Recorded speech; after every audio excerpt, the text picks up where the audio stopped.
तो जैसा कि मास्टर मास्टर के पिछले एपिसोड में हम लोगों ने देखा कि चैंग साओ ने एशियन ड्रैगन ब्लड को रिफाइन करना शुरू कर दिया था, जिसकी वजह से चैंग साओ की बॉडी में काफी ज्यादा क्रैक पड़ने लगता है। और इस चीज की वजह से चैंग साओ को यहाँ पर काफी ज्यादा पेन हो रहा था, इसीलिए वो काफी ज्यादा जोर जोर से चिल्लाने लगता है।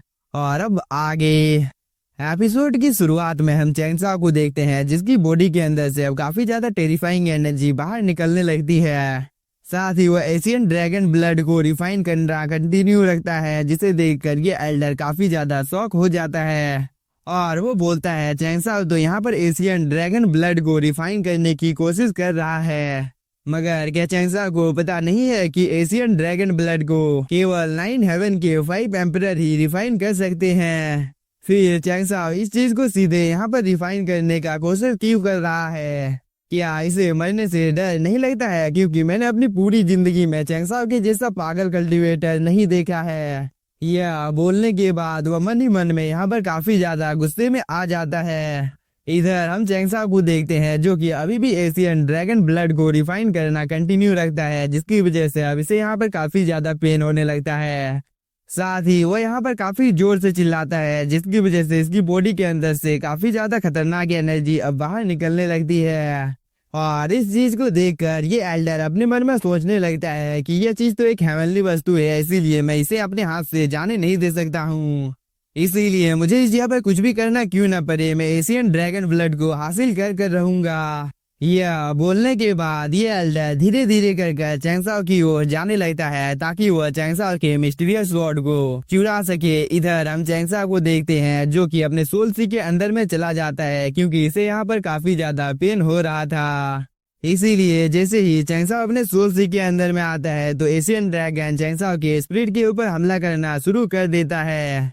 पर चैंग साओ काफी आसानी के साथ एशियन ड्रैगन के अटैक को डॉज कर लेता है, और वो बोलता है ये तो एक मामूली सा एशियन ड्रैगन है, इसीलिए क्या इस मामूली ड्रैगन का स्पिरिट यहाँ पर मेरे स्पिरिट को डिस्ट्रॉय कर पाएगा? क्योंकि मुझे तो नहीं लगता है कि इस ड्रैगन का स्पिरिट यहाँ पर मेरे सोल को डिस्ट्रॉय कर पाएगा। यह बोलने के बाद चैंग साओ अपनी पावर को एक्टिवेट कर एशियन ड्रैगन के साथ फाइट करने लगता है। इस चीज को देखकर एशियन ड्रैगन भी सीधे चैंग साओ के ऊपर हमला कर देता है, जिसकी वजह से इन दोनों के अटैक आपस में टकराते हैं। और इस चीज की वजह से यहाँ पर एक काफी ज्यादा पावरफुल ब्लास्ट होता है। तभी हम लोगों को रियल वर्ल्ड का सीन दिखाया जाता है, जहाँ पर चैंग साओ एक सीक्रेट टेक्निक को परफॉर्म करना शुरू कर देता है, जिसकी वजह से सोल सी के अंदर में चैंग साओ के स्पिरिट की पावर काफी ज्यादा बढ़ जाती है। इसीलिए अब वो काफी आसानी के साथ एशियन ड्रैगन के सभी अटैक को यहाँ पर डॉज कर लेता है, जिसकी वजह से एशियन ड्रैगन को काफी ज्यादा गुस्सा आ जाता है, और वो एक काफी ज्यादा पावरफुल अटैक चैंग साओ के ऊपर कर देता है, जिसे चैंग साओ अपने सामने एक प्रोटेक्टिव बैरियर बनाकर रोकने की कोशिश करता है। मगर एशियन ड्रैगन का ये अटैक काफी ज्यादा पावरफुल होता है, और इस अटैक की वजह से चैंग साओ को रियल वर्ल्ड में भी काफी ज्यादा प्रॉब्लम होने लगती है, क्योंकि चैंग साओ की बॉडी में अब धीरे धीरे क्रैक बनने लगता है। और इस चीज को देखकर एल्डर लू जेंगटियांग धीरे धीरे चैंग साओ की ओर आने लगता है। साथ ही वो बोलता है चैंग साओ कुछ ही देर में तुम्हारी मौत इस जगह पर होने वाली है, इसीलिए तुम अपनी स्वॉर्ड को मुझे दे दो। यह बोलने के बाद लू जेंगटियांग चैंग साओ के ऊपर एक काफी ज्यादा पावरफुल अटैक करने की कोशिश करता है, मगर तभी हम इस एल्डर को देखते हैं, जो कि जाग जाता है, और वो तुरंत चैंग साओ के पास आकर बोलता है एल्डर लू जेंगटियांग तुम इस जगह पर क्या करने की कोशिश कर रहे हो? यह बोलने के बाद वो यहाँ पर अपनी एनर्जी को रिलीज करता है, जिसकी वजह से एल्डर लू जेंगटियांग काफी ज्यादा दूर जाकर गिरता है।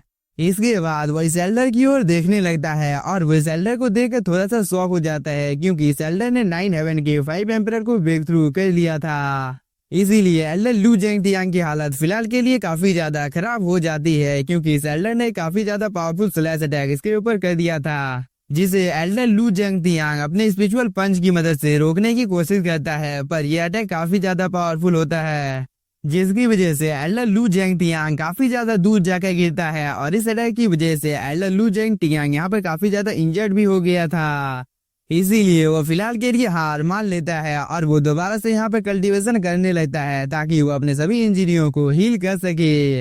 इधर हम चैंग साओ को देखते हैं, जो कि अभी भी इस ड्रैगन के साथ फाइट कर रहा था, और इसकी वजह से इसे यहाँ पर काफी ज्यादा तकलीफ हो रही थी, जिसे देखकर ये एल्डर बोलता है चैंग साओ मैंने यहाँ पर ब्रेक थ्रू कर लिया है, इसीलिए इस जगह पर अब जितने भी ज्यादा ब्लैक क्लोन मैन है मैं उन सभी को जान से मार डालूंगा। इसके बाद मैं होली फॉर्मेशन को तोड़कर तुम सभी को इस जगह से ले जाऊंगा। इस पर चैंग साओ बोलता है, एल्डर आपको यह जगह तुरंत छोड़ देना चाहिए, क्योंकि मैं अकेले इस जगह पर रहकर अपनी कल्टीवेशन को बढ़ाना चाहता हूँ। पर चैंग साओ की इस बात को सुनकर ये एल्डर काफी ज्यादा शॉक हो जाता है, क्योंकि अभी फिलहाल के लिए चैंग साओ की कंडीशन काफी ज्यादा खराब होती है। पर वो चैंग साओ को यहाँ पर कुछ भी नहीं बोलता है और वो चैंग साओ की बात को मानकर यहाँ से चला जाता है।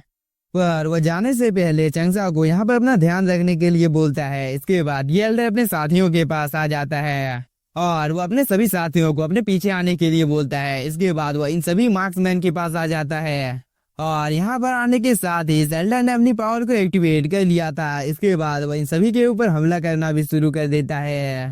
पर यहाँ पर जितने भी ज्यादा डार्क क्लोन मैन होते हैं उन सभी ने अपने आसपास में एक प्रोटेक्टिव बैरियर बना लिया था, जिसकी वजह से काफी आसानी के साथ इसने इस एल्डर के अटैक को डिस्ट्रॉय कर दिया था। और इस चीज को देखकर ये एल्डर काफी ज्यादा गुस्से में आ जाता है। इसीलिए वो एक फॉर्मेशन को बना लेता है जिसके अंदर से काफी ज्यादा मल्टीपल अटैक इस मार्क्समैन के ऊपर हमला करने के लिए चले जाते हैं।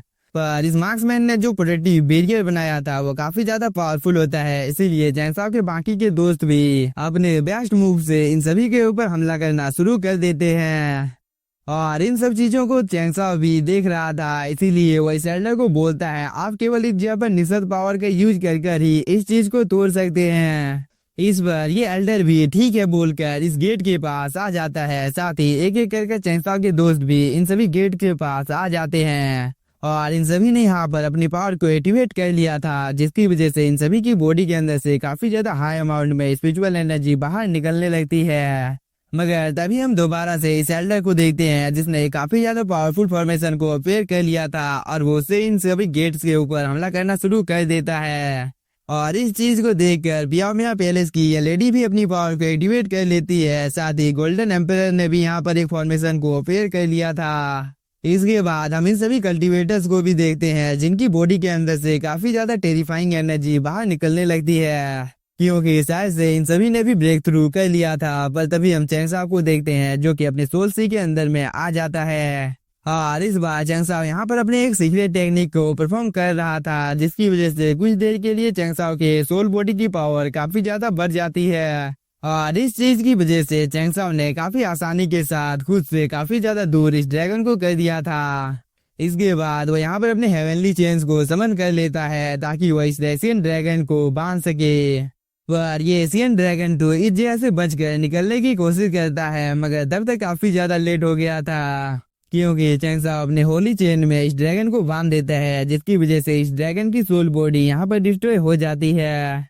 इसके बाद इस ड्रैगन की बॉडी के अंदर से जितने भी ज्यादा एसेंस बाहर निकले थे उन सभी को अब चैंग साओ यहाँ पर एब्जॉर्ब करना शुरू कर देता है, जिसकी वजह से चैंग साओ की सोल बॉडी के अंदर से काफी ज्यादा हाई अमाउंट में स्पिरिचुअल एनर्जी बाहर निकलती है। इसके बाद हम लोगों को रियल वर्ल्ड का सीन दिखाया जाता है, जहाँ पर चैंग साओ की बॉडी के अंदर से इस ड्रैगन की सोल स्पिरिट बाहर निकल कर आ जाती है और ये ड्रैगन यहाँ पर एक रॉर करने के बाद डिसअपियर हो जाता है, क्योंकि चैंग साओ ने एशियन ड्रैगन ब्लड को रिफाइन कर लिया था, जिसकी वजह से चैंग साओ की बॉडी दोबारा से नॉर्मल हो जाती है। और इस चीज को देखकर लू जेंगटियांग को काफी ज्यादा गुस्सा आ जाता है, क्योंकि एल्डर लू जेंगटियांग को लगा था कि चैंग साओ की मौत आज इसी जगह पर हो जाएगी। पर चैंग साओ ने तो इस जगह पर सक्सेसफुली एशियन ड्रैगन ब्लड को रिफाइन कर लिया है, इसीलिए वो बोलता है आखिरकार ये चीज कैसे हो सकता है। इधर हम चैंग साओ को देखते हैं जो कि अपनी स्पिरिचुअल एनर्जी को एक जगह पर इकट्ठा करना शुरू कर देता है और इस चीज की वजह से चैंग साओ की बॉडी के अंदर से गोल्डन कलर की लाइट बाहर निकलती है। इसके बाद चैंग साओ यहाँ पर शांत हो जाता है और वो बोलता है फाइनली मैंने ब्रेक थ्रू कर लिया है। पर इस चीज को देखकर एल्डर लू जेंगटियांग अब खुद को रोक नहीं पाता है और वो चैंग साओ के ऊपर हमला करने के लिए चला जाता है। पर एल्डर लू जेंगटियांग की किस्मत काफी ज्यादा खराब होती है, क्योंकि चैंग साओ एक ही झटके में अपनी जगह से गायब हो जाता है। इसके बाद वो एशियन ड्रैगन को इस जगह पर समन कर लेता है, जो कि चैंग साओ के इर्द गिर्द में घूमने लगता है, जो कि दिखने से काफी ज्यादा कूल लग रहा था। साथ ही एशियन ड्रैगन इस जगह पर एक रोर करता है, जिसे देखकर एल्डर लू जेंगटियांग बोलता है तुम तो बस 5 एम्परर के एक वंशज हो। इसीलिए चैंगसाओ, क्या तुम्हें यहाँ पर लगता है कि तुम मेरे साथ फाइट कर सकते हो? यह बोलने के बाद एम्परर लू जेंगतियांग अपनी एनर्जी को रिलीज करता है और इस चीज की वजह से एम्परर लू जेंगतियांग ने भी अपने ड्रैगन को समन कर लिया था। इसके बाद वो उससे चैंगसाओ के ड्रैगन के ऊपर हमला कर देता है। पर चैंगसाओ का एशियन ड्रैगन काफी ज्यादा पावरफुल होता है, जिसने एक ही झटके में एम्परर लू जेंगतियांग के ड्रैगन को डिस्ट्रॉय कर दिया था। इसके बाद एशियन ड्रैगन सीधे एम्परर लू जेंगतियांग के साथ जाकर टकरा जाता है, जिसकी वजह से एम्परर लू जेंगतियांग दूर जाकर गिरता है, जिसकी वजह से एम्परर लू जेंगतियांग की हालत काफी ज्यादा खराब हो जाती है। और इन सब चीजों को दूर से चैंगसाओ देख रहा था। पर इसी के साथ हम लोगों का ये एपिसोड हो जाता है खत्म। तो अगर आप लोगों को एपिसोड पसंद आया होगा तो चैनल को सब्सक्राइब कीजिए और वीडियो को like. Thank you for watching.